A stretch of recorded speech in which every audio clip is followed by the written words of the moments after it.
Magandang hapon po sa bawat isa po sa atin. Kamusta po tayo? Mag 1 week na po simula nung mag-camping po tayo. Amen po. Kamusta po ang ginawa sa atin ng Panginoon? Alam ko po, lahat tayo ay kinausap. Lahat po tayo ay kinatagpo ng Diyos. Nasa face-to-face man tayo o mapa-online, naniniwala po ako na lahat tayo ay may nakuha mula sa Panginoon. May ginawa ang Diyos sa buhay natin. Naranasan natin yung anointing ng Diyos dahil sa ang Diyos nga po natin ay omnipresent. Amen po, may ginawa ang Diyos sa buhay ng bawat isa po sa atin.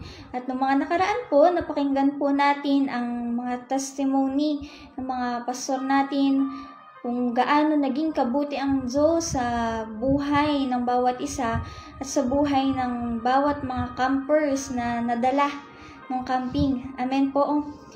Sige po, bago po tayo magpatuloy sa hapon pong ito na makapakinig ng kabutihan ng Diyos, minsan pa mag-pray po muna tayo. Ama, sa pangalan ni Jesus, Panginoon, sa hapong ito, at tuloy papasalamat kami, Panginoon, sa kabutihan mo sa buhay namin. O Diyos, patuloy na ihayag namin ang kadakilaan mo sa buhay ng bawat isa. Salamat, Panginoon, sa minsan pang pagkakataon na mapakinggan namin ang kadakilaan mo, Panginoon. Salamat, Lord. Patuloy na kausapin mo pa rin kami sa hapong ito. Sa pangalan ni Jesus, Amen. Magandang hapon po ulit sa bawat isa. Amen po. Alam ko po, nung camping, nitong nagdaang camping, lahat po tayo ay may kanya-kanyang struggle.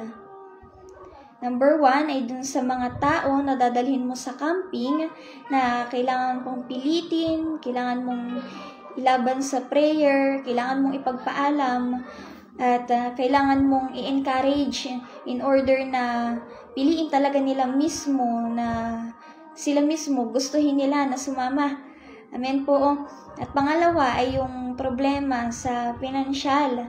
Amen po. Alam ko po, lahat tayo, pagdating ng camping, aware tayo na malaki ang pangailangan ng bawat mga simbahan. Amen po, bakit kasi hindi biro yung makapagdala ka ng kaluluwa sa Panginoon. Pero sabi nga po, kailanman ay hindi tayo pinabayaan ng Diyos. Kung nung mga nakaraang camping, nagawa tayo na itawid ng Panginoon, nagawa ng Diyos na may provide ang lahat ng pangangailangan natin. Ngayon pa kaya? Amen po. At katulad ko rin po, nung one time nagpe-pray po ako noon, na Lord, salamat sa katugunan ng lahat ng pangangailangan namin. Salamat po sa kumpletong pangbayad sa campi, ng bawat mga outreaches. Salamat, Panginoon, sa pang-transpo ng bawat isa at sa marami pang personal na pangailangan ng bawat isa. Alam niyo po, after prayer, habang nagbabasa po ako ng Bible, may nagrema po sa akin na verse. Ang sabi po dun sa Psalms chapter 34 verse 10, "But those who trust in the Lord will never lack good things." Ulitin ko po, those who trust in the Lord will never lack good things. So sabi doon, sino mang nagtitiwala sa Diyos, hindi siya kukulangin ng kahit anumang magagandang bagay. At alam niyo po, pinanghawakan ko itong verse na to at palagi kong binabanggit sa prayer na, Lord, ang sabi mo, ang sino mang nagtitiwala sa iyo ay kailanman ay hindi kukulangin. At alam niyo po, ulit kong nire-remind sa Lord yung sinabi niya na, Lord, ito yung sabi mo. Nagtitiwala kami sa iyo, binibigay namin sa iyo itong pangangailangan namin. Sagot mo kami, Panginoon, dahil sa kalooban mong bagay na ito hindi gawain ng tao, hindi ito gawain mo. Manit, tinitiwala namin ito sa iyo. At sagot mo kami. Alam niyo po, katulad noon hanggang sa ngayon, hindi po tayo binigo ng Panginoon. Alam niyo po, mula sa kawalan, may hindi po ang Diyos in order na ma-provide niya ang pangangailangan ng simbahan. At alam niyo po, nakompleto yung camping, nakompleto yung pang-transpo at praise the Lord. Amen po. At hindi lang po yun, nakapagdala po tayo ng mga baguhan, ng mga kaluluwa palapit sa Panginoon. Alam niyo po, meron pong isa pong bagong attender po dito sa simbahan po natin. Siya po ay 30 years old na. Alam niyo po, kung titignan niyo po siya, parang masasabi mo na parang hindi naman siya seryoso. Ito pong bagong attender po na ito, ay ang sabi po niya, marami na siyang simbahan na na-attendan. At actually po, ang family po nila ay INC. Pero one time, nagsimula po itong umattend, ito pong baguhan po na ito. At ang prayer ko po talaga sa kanya ay yung totally maborn again po siya. Alam niyo po, doon po siya nagtatrabaho sa katapat na bahay po ng church po natin. Doon po sa may junk shop, nagtatrabaho po siya doon sa mga tita niya. At nung malapit na po ang camping, sinabihan ko po siya na, "Kuya, sama ka po ng camp." Tala niyo po, pinagparinig ko po siya, pinapanood ko po siya ng mga clips sa mga nagdaang camping. At alam niyo po, nanonood pa lang siya, natatouch na yung heart niya kasi nakita ko po dun sa reaction niya, nangingilid yung luha niya po. At simula po pala nung time na yun, na sinabihan po siya na, "Kuya, sama ka po ng camping." Alam niyo po, hindi na po siya makatulog at araw-araw nagka-countdown po siya kung ilang araw na lang bago mag-camping. Ngayon po, katulad po ng lahat po sa atin, si Kuya po ay hinadlangan ng kaaway. Alam niyo po, ayaw siyang payagan ng mga tita niya na umattend ng camping. Bukod sa may trabaho, ang sabi po nila, masyado daw pong malayo. Ngayon, ang request po nila, nung kinausap po nila ako, sabi po nila, kung pwede daw po na maipagpaalam po si Kuya sa mga magulang nila, kasi bilang mga tita po nila, baka daw po may masabi sa kanila na pinayagan yung anak nila na pumunta ng Manila na hindi sinasabi sa kanila. Yun ang sabi ko po sa mga tita po ni Kuya, sige po, pinagpaalam po namin si Kuya at naging okay naman po sa mga magulang po niya. Sa kabila ng INC po yung mga magulang niya, praise the Lord po, nasharean din po sila at sa interruption. Pero tuloy ko po, dun po, nasharean nga po, napatanggap din po yung magulang po ni Kuya at sabi po nila, okay lang daw po. Sabi po nila, may kakayanan naman na daw pong magdesisyon si Kuya, kaya okay lang po sa kanila. Ngayon po, sa kabila ng pumayag po yung mga magulang nitong ni Kuya, alam niyo po, ayaw pa rin pumayag ng mga tita niya. Ang sabi po nila sa amin, kung pwede daw po ba na next time na lang isama si Kuya. Kasi masyado daw po sila nag-aalala. Ngayon, ang sabi po namin, na kay Kuya na po ang desisyon. Kasi may kakayanan na po siya na magdesisyon para sa sarili po niya. Ngayon po, ang sabi po ng mga tita po niya, kung isasama niyo po ng camping siya, sabi po, wala na siyang babalikang trabaho. At sagot niyo siya. Yun po ang sabi po nila sa amin. Ngayon, ang sagot po namin sa kanila, si Kuya na po ang magdidesisyon kung sasama po ba siya o hindi. Dahilan sa may kakayanan na po siyang magdesisyon para sa sarili po niya. At alam niyo po, habang kausap ko po yung mga tita po niya, alam niyo po, ang nagpe-pray po ako doon sa likod ng isip ko na, Lord, kausapin mo po si Kuya, maging firm siya doon sa decision niya. Alam niyo po, 1 week before ang camping, aalala po siya dahil nga po na ang sabi sa kanya ng mga tita niya, kung pipiliin mo na mag-camping, sumama dyan sa simbahan na yan, wala ka ng trabaho. Alam niyo po, nagpe-pray ko po si Kuya na, Lord, gawin mong matatag yung faith niya, gawin mong matatag yung desisyon niya, napiliin ka niya.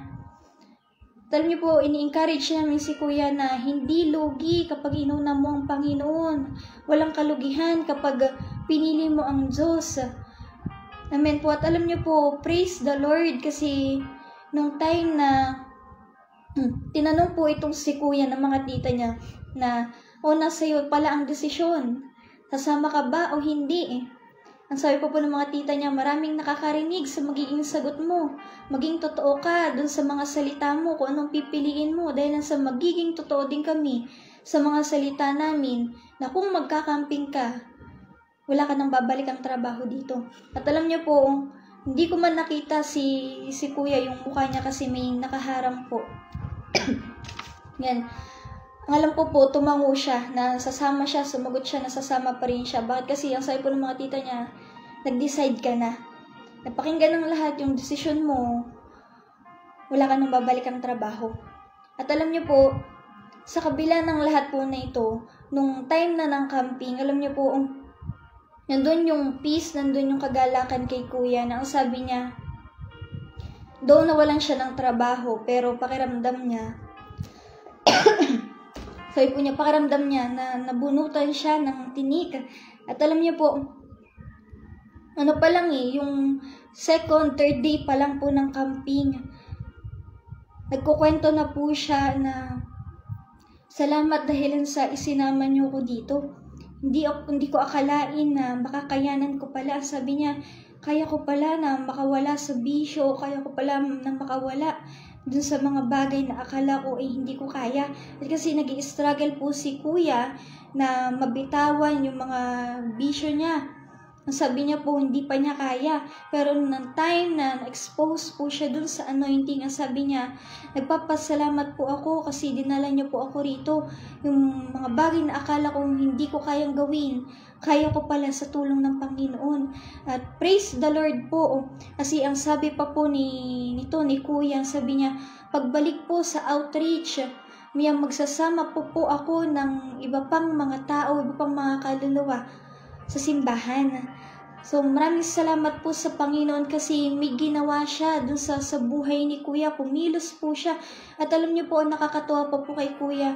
Hindi pa man dumarating ang camping pero naisama niya po sa simbahan yung lolo-lolohan niya. At yung lolo-lolohan niya po na ito ay naisama rin po ng camping.